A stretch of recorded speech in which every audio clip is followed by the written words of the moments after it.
Hey everybody, I'm Chef Tom with atbbq.com, and this is grilled sticky pork ribs. You heard me right, we are grilling pork back ribs today. This is a technique I've just recently been playing around with, and while they turn out vastly different than low and slow smoked pork ribs, they've got some really cool things going for them. The first one being, you're gonna have a rack of ribs in less than an hour. And that's pretty much unheard of. And the way we're gonna get that done is by slicing them into individual ribs and then grilling them. They develop a deep, dark, crusty bark during that time that soaks up the goodness of this Japanese barbecue glaze that we'll be finishing with. So we're gonna kick this off by trimming out our pork back ribs. Now this is a really great rack of Duroc pork ribs from Creekstone Farms. And what we're gonna do here is, first of all, we wanna make sure that there's no membrane on the back. There's a tiny bit left right here, but for the most part it's already been removed, which is great. That means we can move right on to cutting out the individual ribs. So just do your best to find the meat in between the bones and slice those there. Here's one of the great things about cooking Duroc. Look at that pork marbling. Beautiful. Now, one of the things that we can do to enhance the flavor of these ribs relatively quickly is to throw them in a marinade, and that's what we're gonna do today. So I'm gonna throw them in a briner bucket, or you can throw them in a zip top bag, and then we're gonna cover these up with our Smoke on Wheels pork marinade. Now this is an apple juice based marinade, but it's got soy sauce in it as well, which always lends itself well to any sort of like Asian sticky rib kind of recipe, and we're gonna be using a Japanese barbecue sauce to finish, so this works out perfect. So an hour or two will be great. Lock that plate in there and keep them submerged. You can do this the night before you want to cook them. You can throw them in as soon as you get home.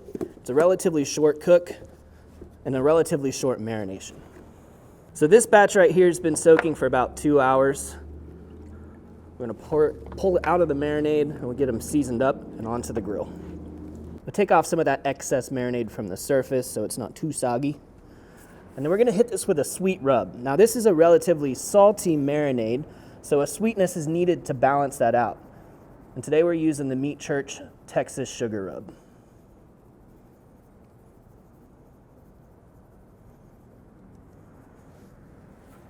And we want to hit all 4 sides.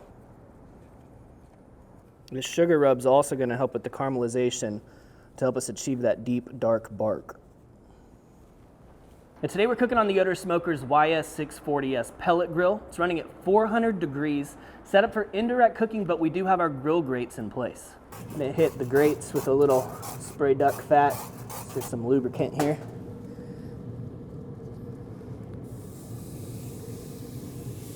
These are gonna start off on the grill grate panels to get a little bit of color. The heat is a bit more intense right here as the firebox is right in this area. But as these begin to darken, we'll move them off to the right side of the grill where they can finish over indirect heat. I mean, it's all indirect, but it's definitely a bit more intense on this side.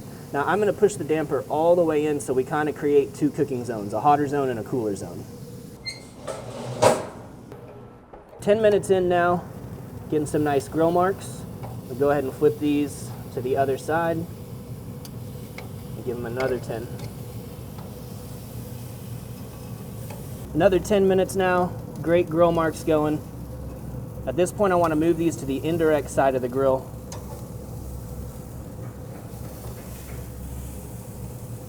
We'll put them meat side down for now. They're probably not all going to stand up, but that's all right.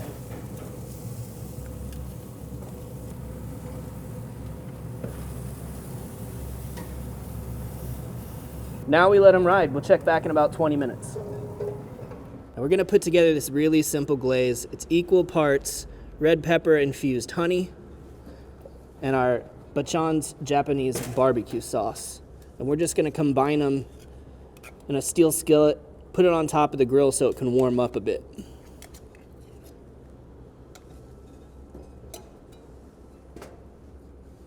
The Bachan's is pretty thin on its own, so the honey helps to thicken it up into more of a glaze consistency. And as that warms up, just sitting on top of the grill here, we'll be able to whisk it together to form a nice glaze. At about 40 minutes, we started pulling off some of these smaller ribs as they were starting to get dark and tender. We're now about 50 minutes into this. You can see we've got a few of these meaty ones that still have a little bit of resistance to them. So we're letting those finish out and get a little more color. But we're just taking these off gradually as we see that they get to that tender state. See, that wants to break open already. And then they have that nice dark bark on them that we were talking about. Last of the ribs coming off now. See the way it's pulling back from the bone? That's always a good sign. These are definitely gonna have a little more bite than a low and slow fall off the bone kind of rib. But still plenty tender. We're gonna cover this in our sauce, our glaze here. Give them a quick toss. And then just to let that sauce tack back up, we're gonna put them on a pan, throw them back in here for about 5 minutes, which will put us close to the 1 hour mark on this cook, and we'll be ready to eat.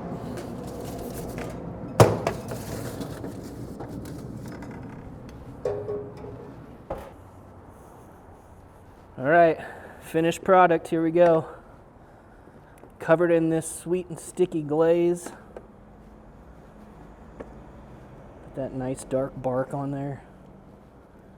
We'll put them on some rice just to catch all that extra sauce, or that extra on top. And finish it off with some chives for a little fresh onion bite. That's it. Let's snag a taste. Woo! That has got some flavor. I love that batons. It's a great salty, sweet Japanese barbecue sauce. Also picking up on the soy sauce from the marinade. The pork's tender on the inside, crunchy and sticky on the outside. I'll put a smile on your face any day. Well, thank you guys so much for watching. Be sure to check out atbbq.com for all the products featured in today's video. And friendly reminder, we're now shipping internationally. If you enjoy the recipe, hit that subscribe button. If you have any questions or comments, or there's anything you'd like to see me cook, let me know in the comment section down below, and let's be good to one another. For more recipes, tips, and techniques, head over to atbbq.com/thesauce. All things barbecue, where barbecue legends are made.